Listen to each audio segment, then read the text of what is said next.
Sæll verið fólkið og velkomið í þátt minn Mannamál á sjónvarpsstöðinni Hringbraut. Gestur minn að þessu sinni ein vinsælasta leikkona landsmanna þessar mundir og fer mikinn í þáttaröð sem ég held að nánast öll þjóðin sé að horfa á og svona það bil að fara að leysa ráðgátunum miklu norður á Tröllaskaga. Hún heitir Ilmur Kristjánsdóttir. Velkomin. Takk. Þessi típa sem þú leikur í Ófærð, hún svolítið drungaleg. Já, finnst þér hún drungaleg? Mér finnst hún, ég man ekki eftir því að hún hafi verið stokkið bros bara í allir þáttaröðum. Nei, einmitt, það reyndar alveg rétt. Ég held samt að hún hafi brosað þannig fyrst þegar hún tók á móti Andra. Ég held að það man ég eftir einu brosi. Svona braust fram bros. Já, en það alveg rétt, hún alvarleg.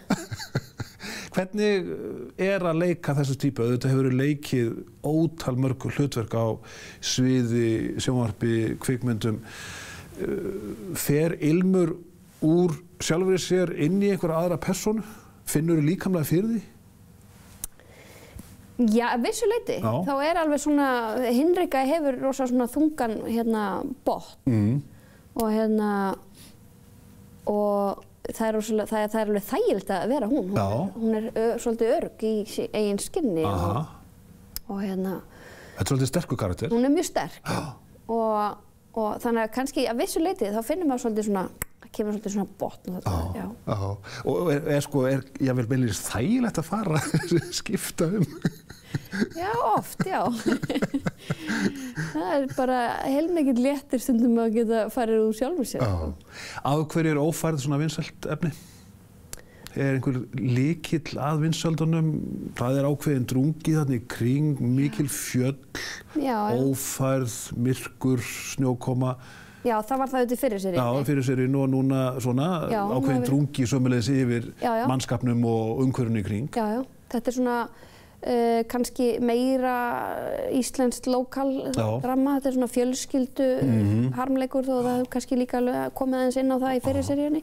En þetta svona, já, þetta svolítið svona að því leyti sér íslenskt og smæðin og Allir einhvern veginn tengdir öllum. Allir tengdir öllum.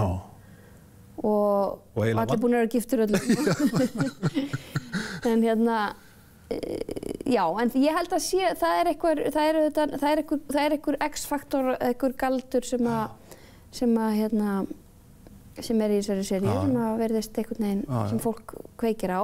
En kannski þetta líka bara vel gert. En þetta bara mjög vel gert. Þetta bara gott handrit og það góður leikur, finnst mér. Ég ekki að tala endilega sjálfa mig, kannski ekki góð dómar á það, en bara sé kollega mína að fara kostum.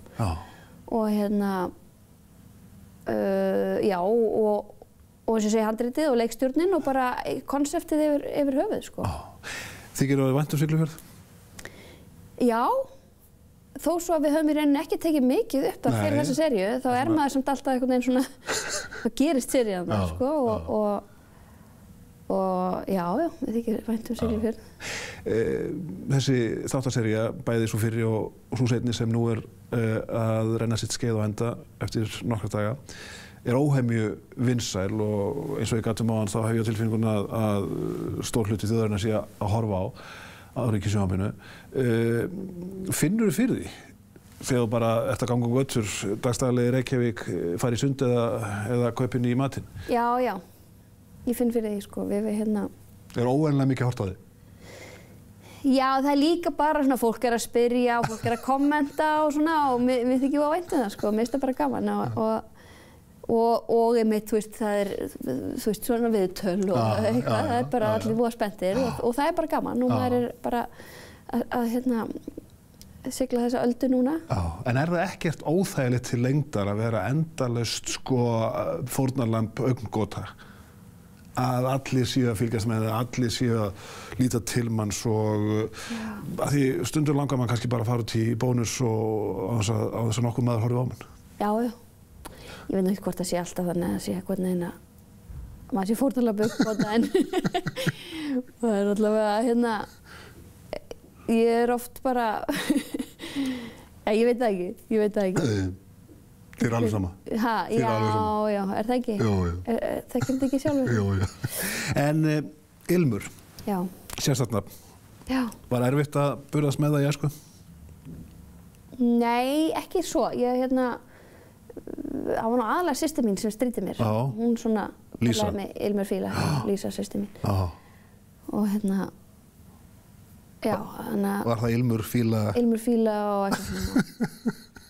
Ég man ekki eftir því að mér hafi verið, kannski var ég bara orðin svona sjóuð af stríðinni Lísu þegar ég man því byrjaði skólan og þú átti eitthvað að fara að stríða mér svona og bara beita ekkert á. Þá það bara farið, sko.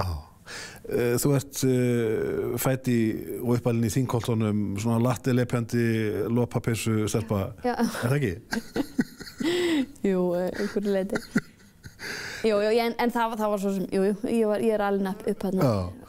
Og svona, hvað stofu koma heimili? Já, algjört svoleiðis. Dæmigert? Já. Við vorum þarna, bara gaman. Það var mikið rætt pólitík á mínu heimili og mikið svona, Þetta er alveg staðalímyndin fyrir Þingholtin. Já, ég hugsa það. Svona mussur og ljóðalestur. Akkurat, kertaljós, annað slíkt. En svo farið þið til Danmerkur.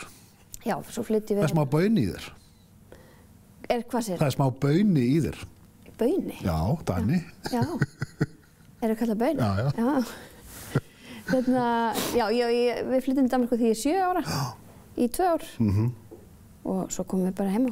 Situr það svolítið í þér? Ég meina, þú finnur fyrir því. Danmerkur 2 ára? Já, þú finnur fyrir því að hafa verið á þessum mótunárum í Danmörku.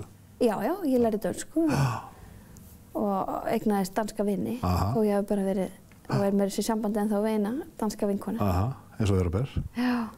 En á þessum árum, 7, 8, 9, 10 ára gömul stelpa, ertu farin að leika strax? Já, í rauninni, ég farin að svona, við vorum alltaf eitthvað að sprella í Austurbæjarskólanum og vorum eitthvað að, já. Varst þú galgopinn? Ég veit það ekki. Nei? Nei, ég var ekki beinlínis. Mér fannst samt bara gaman að svona, bara eitthvað, skapa og fíblast og já. Og svo ferðu náttúrulega í MH eins og aðra listaspírur, ég meina, eldist þess þar? Já, ég fór beint í leikfélagi og var þar all árin og var í stjórn leikfélagsins og svona maður bara fór alveg, fekk bakteríuna, má segja, á fyrsta ári í MH og var sérst í svo sumrin líka og Og kom ekkert enn til greina? Ég meina, jú, það kom alveg, mér fannst þetta bara, ég var bara í þessu að því mér fannst þetta gaman. Já, ég meina, hefðu ekki orðið endurskoðandi eða rafvirki? Kannski ekki endurskoðandi eða rafvirki, en ég var alveg að skoða aðra hluti. Mér hefði mjög gaman að líffræði og jarðfræði og þannig ég veit ekki, ég hef kannski farið í eitthvað svoleiðis í háskólanum ef að ég var alveg svona, já. En ertu sátt við að hafa valið þessa leið vegna þess að, sko, ég meina þú ert orðin þekkt og virt leikkona í dag, nýtur vinsælda sem ekki sjálfgefið, fær endalaust hlutverk sem ekkert endilega heldur sjálfgefið fyrir konur í þessum kallaða heimi. Ertu sátt við að hafa tekið þessa ákvörðun á sínum tíma? Ég er mjög sátt við það. Mér finnst í rauninni að ég ekkert endilega hafa tekið þessa ákvörðun, mér finnst þetta eiginlega hafa verið tekið fyrir mig. Ég var bara svona, þetta var bara eitt leiti af öðru og ég var bara í einhverju svona flæði og ég átti ekkert endilega vona að komast inn í skólan, svo komst inn í skólan og svo verð maður bara einhvern veginn, í þessu og hef bara verið mjög heppin og fengið að þroskast inn í þessari listgrein og verið bara heppin með samferðafólk og tækifæri. Áttu auðvelt með að leika, þetta er skrýtin spurning, en sko, er þetta þér svona eðlislegt? Já, það er það. Svona held ég að það sé svona, það hafi gert svolítið svona sjálfur sér, sko. Hvaða aðferðum beitur? Nú náttúrulega hefur maður einhvern karakter fyrir fram að sig á pappír. Þarf síðan að fylla hann af holdi og blóði og sál og sinni. Ferðu í einhvers konar svona innri hamaðir eða er þetta bara svo sjálfgefið að þú bara lest senn og kýlir á hana? Ég held að þetta er bara rosalega misjafnt og stundum upplifir maður alveg persónu sig einhvern veginn svona langt frá manni og það reynir bara en sko það er svona samt gullna reglan að þetta á að vera auðvelt. Þetta, að því að maður finnur og áhorfendur skynja alltaf ef þú ert eitthvað að rembast. Og þannig að þú verður alltaf að vera svolítið átakalaust. Og þess vegna verður alltaf að vera svolítið nær sjálfum þér að einhverju leyti og gera persónuna. Þannig að þetta svona auðvitað að maður getur gert alls konar rannsóknarvinnu og það hjálpar auðvitað allt einhvers staðar bakvið. Ég meina, áður en ég byrjaði að leika Hinriku þá ég skynjaði strax svona í henni þessa hún hafði bara svona skýr mörk sko, og bara fyrsta senan í fyrstu seríunni þá hún að sekta konu bæjarstjórans því það bara hún prinsipkona og það ekki hún fer ekkert út fyrir sjálfa sig. Nei og passar bara ekki meðvirk, nær einhvern veginn að vera, hafa skýr mörk og ég fór líka því það auðvitað, þú veist, að vera lögreglukona í svona litlu þorpi sem allir þekkja alla og einmitt þetta, þú veist, að fara að sekta einhvern vin þinn eða kunningja eða einmitt ég jafnvel bæjarstjóran að fór og hitti lögreglukonu á Akranesi og það var alveg svolítið gagnlegt. Hún var einmitt að því ég spurði hana því ég auðvitað lítil kona og þarf að hafa stærð og hún svolítið tók af mér þessar áhyggjur.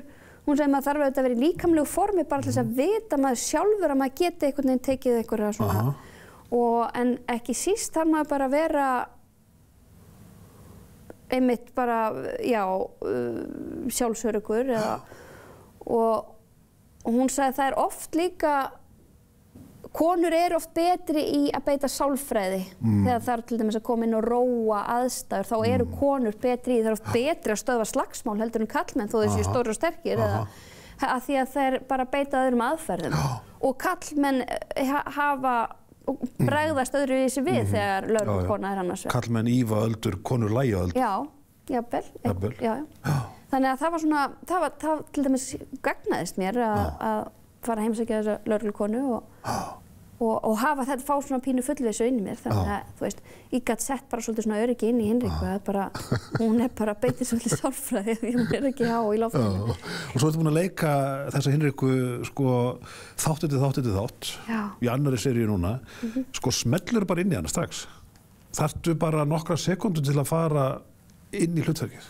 Já, það og líka það oft bara svona kemistri og við Andri höfum, þú veist, ég og Darri höfum ákveðna kemistri sem þetta lögreglupar og við leikum þetta mikið saman og það svona, maður finnur fyrir poweri í því pari. Þú veist, hann hefur einmitt sko líkamlegu stærðina og þannig að þau eru öflug saman. En þú ert ekki lítil? Ég svona freka lágast. Segir Ilmur Kristjánsdóttir, leikkona sem gestur minn þessu sinni. Eftir andartak, nokkrar auglýsingar, þá höldum við áfram með þetta ágæta viðtal okkar og fjöllum það þegar hún lagði flöskuna á hilluna.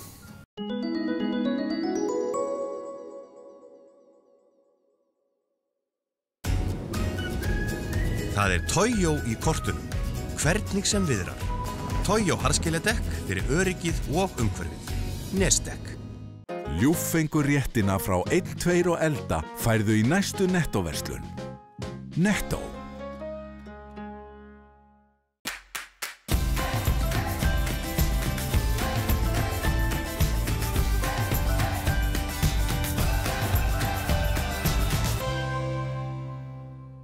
Frábær helgatilboð í rúmfattalaganum. 30% afsláttur af öllum rúmteppum, ábreiðum og skrautpúðum. Rúmfattalagarinn, aðeins ódýrari.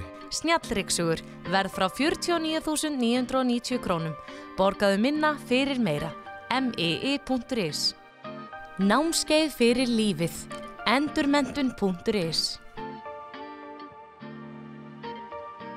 Frí heimkersla af öllum matarpökkum hjá 1, 2 og elda. Njóttu dagsins, við sjáum kvöldið. 12.is. Valhöll fasteignasala framúrskarandi fyrirtæki sem byggir á áratuga reynslu. Valhöll í Reykjavík, Snæfellsnesi og Höfn í Hornafirði. Eldhúsinnréttingar og fataskápar í miklu úrvali. Axis Smiðjuvegi 9. Axis.is.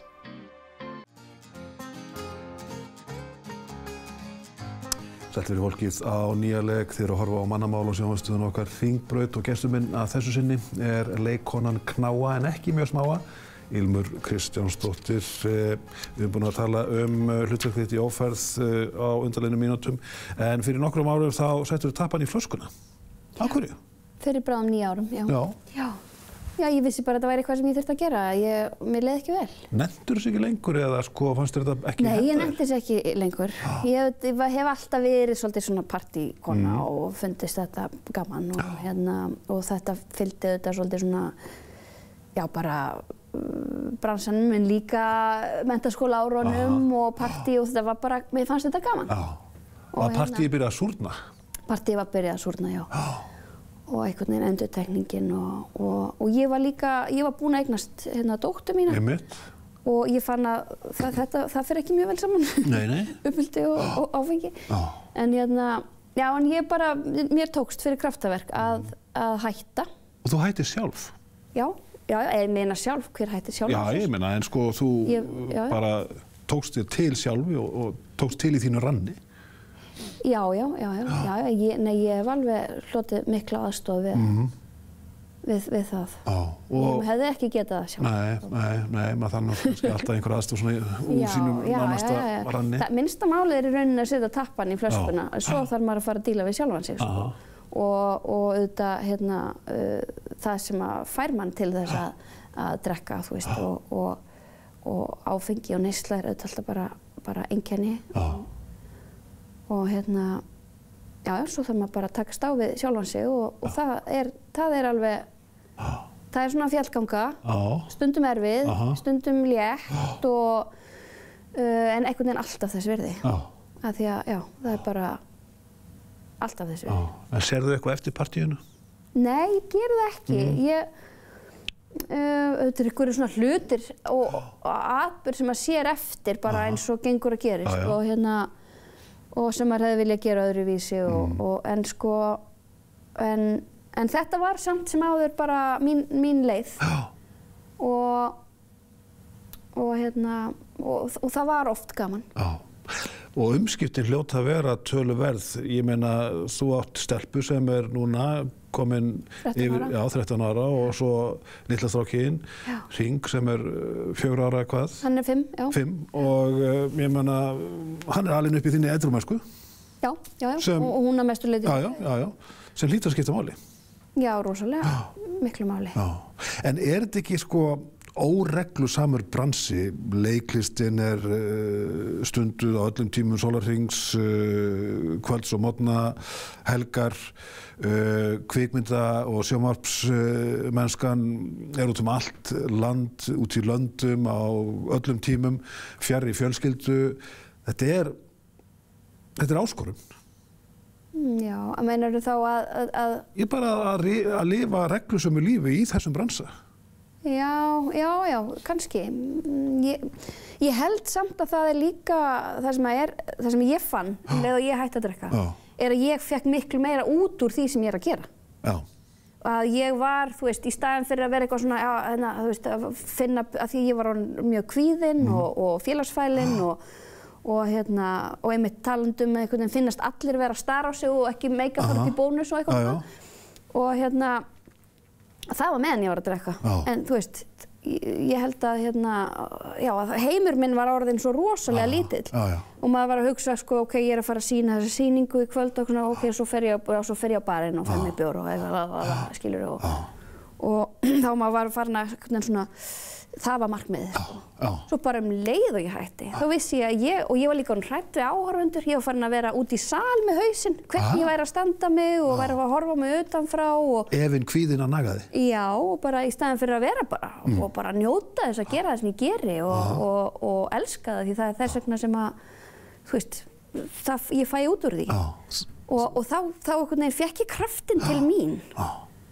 Og þannig að þú veist, og það eru auðvitað alls þessi bransir, alls konar sem þú segir óreglur vinnutíma og það eru, þú veist, óvissa með þetta og hitt og lalalala og hvern spenna í því. Og eilífur að standa sig. Já. Og maður er bara maður nýtur þess miklu betur þegar maður er retrú. Og þú náttúrulega nærðir í meiri meðvitund. Já. Það er heila málið. Já. Ert til staðar. Já. En ert ekki komin eitthvað annað á staðnum sem ert nei, algjörlega. Það augnablikið. Það er alltaf til alls að vinna. Til alls að vinna. Þú skellti þér í pólitík fyrir Bjarta framtíð í borginni. Varst reyndar í fæðingarorlofi til að byrja með eftir 2014 kosningarnar. Af hverju ákvaðstu þetta? Var það mikil löngun? Já, ég held að það er svona alltaf mikil áhuga á pólitík og pröfa að fara út í pólitík. Alinn upp á pólitísku heimili. Já, alinn upp á pólitísku heimili og alltaf vita það að maður eigi að hafa áhuga á skipta sér að pólitík, skilur mig. Svo fannst mér besti flokkurinn svona að gera, mér fannst hann rauninni, það sem hann gerði var að hleypa að það er aðgengi. Þetta er ekki bara einhvern veginn... Hann hleypti fólki í pólitík. Hleypti fólki í pólitík. Og þannig að og svona bara held ég fyrir fullt af fólki andlega sko. Það var bara já, ok, ég á alveg erindi eins og hver annar og það var svolítið bara ég ákvað mér að boðið þetta og ég ákvað að stökkva á það já. Fannst þér mörgum þetta koma á óvart? Já, þetta kom Ilmur í pólitík? Já, kom mörgum mjög mikið á óvart. Já. En kom þetta sjálfur þér á óvart? Nei, ekki neitt. Nei. Þú vildir þetta? Já, ég líka er alltaf einhvern veginn leitandi og mér langar að pröfa alls konar og gera alls konar Ertu vinstrisinnuð? Já, ég er það. Það er bara svoleiðis? Já. En þessi reynsla, hvað kenndu þér? Það er margir sem fordæma pólitíkina, tala að pólitíkin sé annarleg, bara beinleinis hættuleg, mannfjandsamleg. Fannst þú fyrir því? Nei, ég fann ekki fyrir því. Nei. Ég var samt þannig í forsvari fyrir mjög stóra málaflokk og var formaður velferðarráðs. Akkurat. Og það var auðvitað, þetta var alveg stórt skref og við stökkum út í mjög djúpa laug og kannski nýttist það mér úr leiklistinni að treysta fólki. Já. Og ég nýtti mér mjög mikið fólk í kringum mig. Og til þess að ná einhvern veginn utan þetta en þetta var alveg ótrúlega lærdómsríkt og það er eitt sem að kannski skilum að líka fólk sem að einhvern veginn er lengi í pólitík eða vill ekki fara úr pólitík er að maður færa auðvitað rödd. Já. Og vægi og svona, mér fannst í rauninni svolítið svona í fyrsta skipti vera í rauninni, ég er í herbergi og það er allir að hlusta á mig. Já. Skilurðu? Já, já. Og þú átt erindi. Það var rosa power sem fylgdi því. Já. Það er alveg bara, vá, það er bara svona, með nýju uppgötun fyrir mann að... En af hverju helst ekki áfram? Ég saknaði í leiklistina líka og ég var líka, mér langaði ekkert að fara alveg út í pólitík og ég er heldur ekkert búin að útiloka að fara aftur. Nei. Og það var svolítið svona, ég ætlaði ekki að halda þarna áfram, ég fann ekki alveg löngun til þess og það var líka sko, það var auðvitað Björt framtíð og dótturinn á þingi og það var ekki power í þeim flokki og mér langaði ekki að ganga til liðs við annan flokk og allavega ekki eins og á þessum tímamótum. Þannig að já, ég bara, einmitt, ákvað að fara aftur inn í leiklistina. Já, og talandi um leiklistina, þú náttúrulega hefur spannað stórt svið í leiklistinni, drama, gaman og allt þar á milli. Það er margir sem brosa þátttökuðinni í Stelpunum, sem var einstaklega vel heppnað prógram, þar sem konur fengu að meginhluta njóta sín í prógrami sem var svona sögulegt að því leyti. Kallar hafa verið meira áberandi oft á tíðum í hlutverkum, hlutverk hafa verið meira skrifu fyrir kalla, stóra og smá, konur hafa stundum verið bara í aukahlutverkum, en ekki reyndar alltaf. En þarna komið þið fram með, ég vil segja, mjög heimilislegan húmor. Já. Við erum auðvitað komið þarna upp úr eins og segja, auðvitað var þetta búið að vera mjög karllægt svið. Já. Það var búið að vera sko Spaugstofan í mörg ár og svo koma Fósbræður sem að sprengja það er líka svona karllægt sko. Já. Þannig að en Sigurjón Kjartansson er reyndar líka einn af fórsprækjum stelpnanna. Já. Og En já, þannig að það var... Kjartan Guðjóns var náttúrulega ykkur í þeim senum, og Bergur Þór Ingólfsson og fleiri... En aðalega konur. Steinn Normann og... Já, þetta var þetta, já, en ég meina Sigurjón var sko í skrifaratíminu með okkur og hérna. En þetta þurfti, ég fann alveg á eigin skinni að það þurfti að búa til svona prógram, aðeins til þess að snúa hlutverkum við. Já, algjörlega, þú veist, þetta var orðið svo... Það var bara mjög nauðsynlegt að konur fengi þarna rödd gaman því að maður vissi þannig því ég hef búin að vera í gríni, skilurðu, bara maður er alltaf eitthvað að fíblast og maður getur alveg gert jafn mikið grín og strákarnir allt í nú var þetta orðið svolítið þeirra vettvangur, skilurðu. Já, einmitt. Bara svona eins og getur betur allt í nú orðið eitthvað svona strákavettvangur. Og akkur þeir bara eitthvað neginn, það bara þróast þannig og allt í nú finnir stelpum eins og það hef ekki aðgang. Þannig að ég vil alveg meina að þetta hafi alveg verið svolítið svona breakthrough þetta prógram þó svo þegar það var í sýningu þá var það ekkert mjög vinsælt en það er bara búið að vera í þú veist svo langan tíma og það er svo margir búin að sjá það bara gegnum tíðina en þú veist þegar það var verið að sýna þetta á miðvikudögum eða hvað það var á Stöð 2 þá var bara svona það var bara einstaka maður í Smáralind sem þekkti mann sko. En sko sagan hefur dæmt þetta mjög vel. Þetta prógram? Já, sagan hefur dæmt það mjög vel. Já. Ég vil ekki gera eitthvað, ég var bara að segja að það var svona fólk sem var í útkverfum sem var með afruglara. Það var enginn sem ég þekkti á afruglara. Það hefði aldrei neitt séð stelpunnar og ekki ástríði heldur eða neitt. Nei. Óttastu það út af fyrir sig að eldast sem leikona, ég meina þú ert nú ekki gömul manneskja rétt rúmlega fertug. Ég meina, er það áhyggjuefni fyrir konur? Meira áhyggjuefni fyrir konur heldur en kalla að eldast í þessu fagi? Já, það er það auðvitað.